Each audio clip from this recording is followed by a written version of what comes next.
Coordination compound में से ज़्यादातर जो क्वेश्चंस आते हैं वो एक स्पेक्ट्रोकेमिकल सीरीज़ है उस पर आते हैं। स्पेक्ट्रोकेमिकल सीरीज़ जो होती है वो क्या होती है, इंक्रीजिंग ऑर्डर इसका क्या होता है, लिगेंड की स्ट्रेंथ होती है इसमें।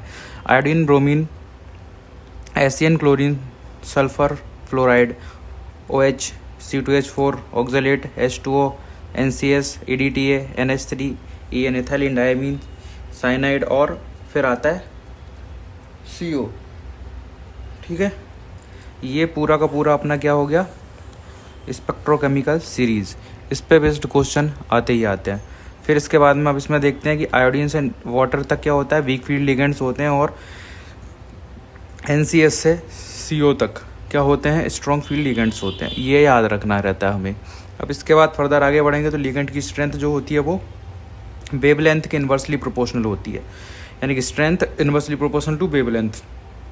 तो आयोडीन की वेवलेंथ सबसे ज़्यादा हो जाएगी क्योंकि इसकी स्ट्रेंथ सबसे कम है इस हिसाब से। अब इसके लिए एक ट्रिक होती है weak field strong field ligand को याद करने के लिए। तो ये कैसे होती है, WHO से याद रखा। W से वीक फील्ड लिगेंड हो गया, H से क्या हो गया, हाई स्पिन कॉम्प्लेक्स हो गया, O से क्या हो गया, आउटर ऑर्बिटल कॉम्प्लेक्स, यानी कि बाहर के ऑर्बिटल्स के साथ में क्या बनाएगा, मिलकर कोऑर्डिनेशन कंपाउंड बनाएगा। हाइब्रिडाइजेशन में बाहर वाला ऑर्बिटल पार्टिसिपेट करेगा। हाई स्पिन कॉम्प्लेक्स का मतलब ये है कि स्पिन होगा, इसमें पेयरिंग नहीं होती है, इसमें क्या होता है, नो पेयरिंग। ठीक है, पेयरिंग नहीं होती है। फिर दूसरा बचता है, उसको क्या बोलते हैं, SLD बोल दिया मैंने। SLD का मतलब क्या, SLI बोलती है। SLI का मतलब क्या, स्ट्रॉन्ग फील्ड लिगेंड, लो स्पिन कॉम्प्लेक्स है, यानी कि अंदर वाले ही इलेक्ट्रॉन्स के अंदर वाले ही ऑर्बिटल इसमें पार्टिसिपेट करेंगे। हाइब्रिडाइजेशन में इनर ऑर्बिटल कॉम्प्लेक्स होता है ये। ठीक, ये हो गया। और फर्दर आगे बढ़ते हैं। जनरली जो होता है नो पे, जो वीक फील्ड लिगेंड होते हैं वो पेयरिंग नहीं करवाते, अनपेयर्ड इलेक्ट्रॉन इनमें प्रेजेंट होते हैं, और मैग्नेट के मूवमेंट इनमें क्या होता है, जीरो नहीं होता है, ये याद रखना है। फिर आता है इसमें पेयरिंग करवाता है कौन सा, स्ट्रॉन्ग फील्ड लिगेंड।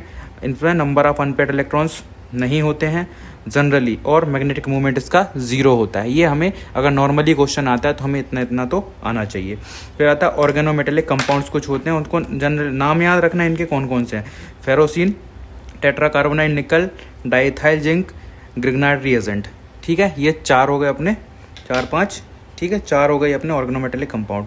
ये इतना कम से कम याद रखो, एक क्वेश्चन यहाँ से प्रोबेबिलिटी रहती है।